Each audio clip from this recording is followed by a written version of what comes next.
Ayan mga ka-farmland, meron na naman po kaming isang property dito na ipapakita sa inyo. Ang ganda ng property, mountain view, overlooking po ang Laguna de Bay. Ang kagandahan, along Provincial Road, connecting po, papunta po ng Nagcarlan, Laguna, sa munisipyo po ng Nagcarlan. Ayan mga ka-farmland, yan po yung view na makikita dito sa location ng property. So mga farmland, nandito na po yung magbubukas po dito sa property ni seller. So ang kausap namin po dito is ang may-ari po ng lupa. Yan po yung way papunta po ng bayan ng Nagcarlan.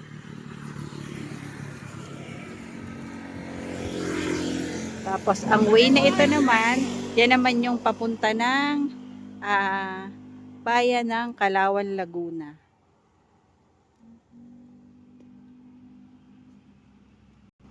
Ayan po yung bundok ng Nagcarlan. So, mountain view. At ang Laguna de Bay. Ayan po. So, tayo po at tayo ay papasukin natin ang loob ng property. So, ayan. Overlooking.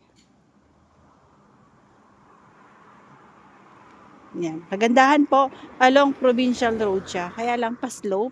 So, sloping po ang property.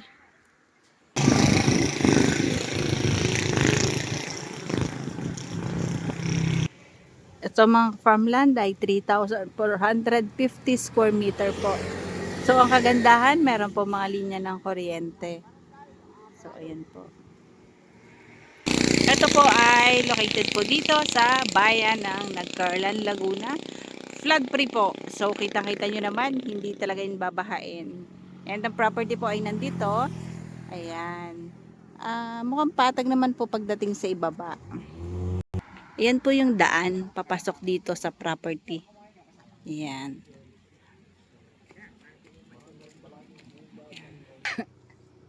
So mga ka-farmland, ng property hanggang dito pa kung saan may bakod. Ayan. Hanggang doon. Boundaryhan na po yan.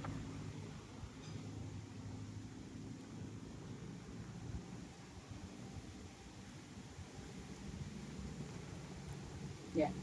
Hanggang dyan po. Diretso dun. At ayan, mountain view po at overlooking po Laguna de Bay. Ayun, ayun siya. Ayan, Laguna de Bay po yan. Kita dito sa property. So, maganda po itong gawing business din. Camping site, restaurant. Kasi may overlooking. Maganda yung view. At maganda din yung location ng property. So, ayan. Tabi siya ng Provincial Road. And estimated po na frontage nito sa kalsada nasa 60 meters frontage po.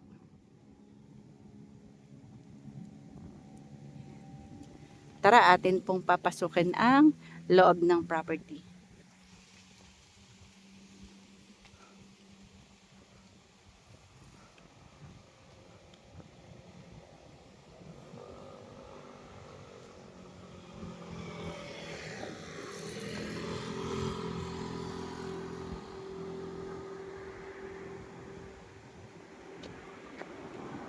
Ayan siya. Eto pa, papasok na tayo sa loob ng property. So, dito sa right of way na ito is hati po yung may-ari ng lupa at yung may-ari din dito. Kasi po, pare-iisa na lang daw po yung daan nila. Andun po ang Laguna de Bay. So, ito po ay patag pagdating sa ibaba ng lupa. Ito lang po yung daan papasok dun sa property.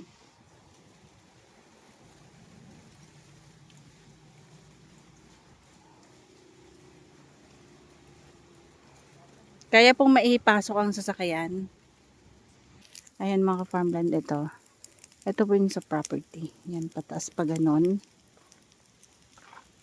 And pabuka dito. Yan, mountain view. Ganda. Ang kagandahan po, may tubig. Ang lakas po ng tubig. lang. Yan o, konting bomba lang po. May tubig na. So, Ang ganda naman yan. may source ng tubig. Ayan si Mr. Kaparmland ay nagbobomba ng poso. Ayan. So, medyo pababa po sa area na ito. Pero pagdating po dito is patag. And, diretso pa po doon. Boundaryhan po. Yung pong sa may mga kawayan. Patag po dito.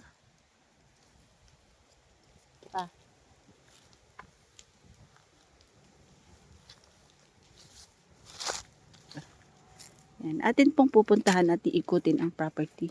Ito naman po ay hindi ganoong kalaki. 3,450 square meters lang po.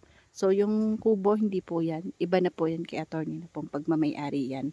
So, diretso po doon po sa may mga kawayan. Maliit lang po yung property pero maganda siya.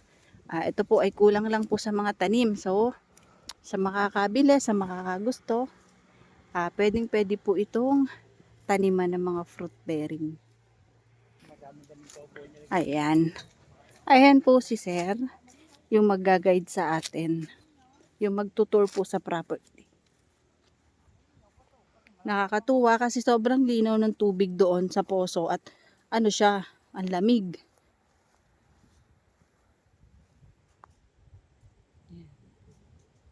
Yun po yung magtuturo. So, kakunti lang po yung tanim. Pero, pwede pa po magtanim ng mga prutas. Kung ano pa po yung gusto nyong idagdag dito sa loob po ng property. Kasi ang mga nandito lang is yan, yung tibig. Sa ibang lugar, nakikilala po yan. At sa ibang lugar po is kinakain din po yan. Yan po yung puno. Pero sa amin po, hindi po namin nagis lang kinakain yan. Ang ginagawa po namin dito is truck. Gulong ng truck-truckan.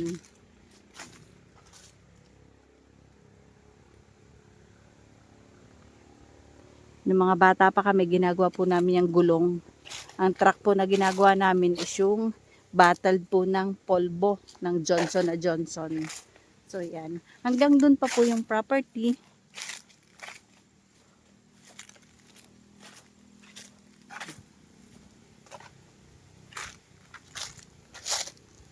So, sa client namin na naghahanap po ng gusto ay may maraming kawayan. Sir, eto na po yun, oh. Ito po ang presyo ng may-ari po ay 1,300 pesos per square meter. So, yan. Patag po dito. And, ayan lang po, napakalamig. Ginawa dito. Atin po titingnan kung saan yung boundaryhan ng property. Ayan, nandito po tayo sa may kawayanan. So, ingat lang po tayo at baka tayo may kaibigan dito. Beshi.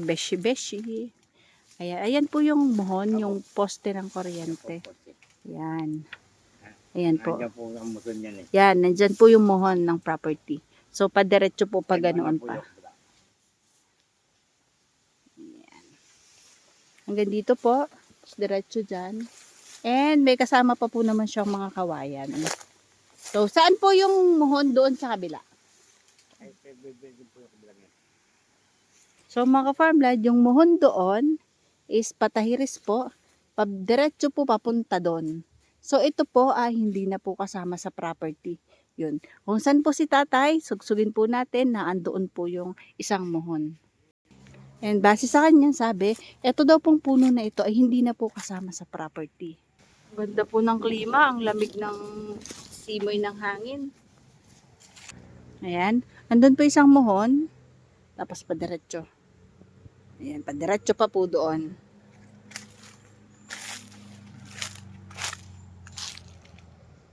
Ayan po yung highway. Yung linya ng kuryente. Ayan lang po. Hindi na po kasama yung bahay. Hindi po sakop ng property yung bahay.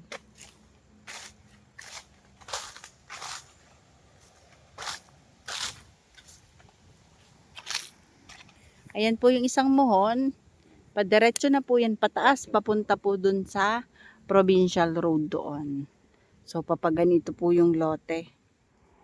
So, ang lote po ay simula po doon sa itaas. Yan. Yan. Pababa po dito. Yan. Yan po yung mga boundaryhan. Tapos ito po yung isang muhon. Tapos yan yung bakod. Yan. Diretso po dun sa may kawayan. Tapos, pag ganito na po siya. Yan. Diretso na po dyan. Pataas na. Ito po mga farmland ay 3,450 square meter po na tabi po ng provincial road na nagko-connect po papunta po ng Nagcarlan, Laguna at papunta din po ng Kalawan, Laguna. So ito po ay flat and slope and mataas po yung location ng kalsada dito sa property. So overlooking po ang Laguna de Bay, nandyan po sa part na yan, at yan naman po yung bundok po ng Kalawan. So ito po mga ka-farmland ay 1,300 pesos po per square meter. Yan po ay negotiable and upon viewing po, pwede po nating tawagan or makausap po ang may-ari ng lupa na ito. So inuulit ko, 3,450 square meter po. Clean title, buhay po ang nakapangalan sa titulo. Patag dito. So mga farmland, bye-bye po. See you for the next videos. God bless po sa ating lahat. Maraming salamat po sa lahat ng aming followers, viewers, and subscribers. Bye-bye!